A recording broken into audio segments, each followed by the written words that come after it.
آپ سے میری گزارش ہے اپنی گفتگو کے آخر میں کہ آپ اس وقت اپنے پڑوسیوں سے، اپنے محلے کے لوگوں سے، اپنے علاقے کے لوگوں سے رابطہ قائم کیجیے، اپنا ووٹر آئی ڈی مضبوطی سے بنوائیے، 100% لوگ ووٹ ڈالنے کے لیے نکلیں۔ اور میں بہت زور دے کر کہنا چاہتا ہوں کہ اس قومی سمجھداری کو اپنی گھر کی عورتوں میں بھی پہنچائیے۔ بہت بڑا قصور ہے آپ کا مسلمان مردوں کا کہ اگر وہ خود علماء کی محنت کے نتیجے میں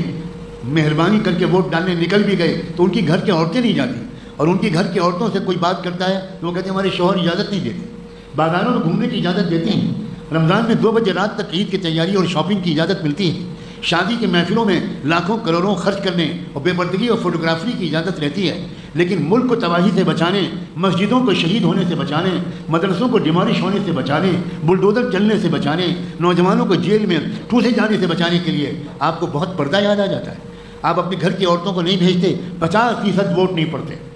اگر آپ کے گھر کی عورتیں ووٹ ڈالنے لگ گئی، آپ کی ووٹر بیٹی ووٹ ڈالنے لگ گئی، آپ کی ووٹر بہو ووٹ ڈالنے لگ گئی، تو آپ نے اس ملک کو 50% دہشت گردوں کے حوالے کر دیا اور اللہ کے ہاں غفلت کے مجرم لکھ دیے گئے۔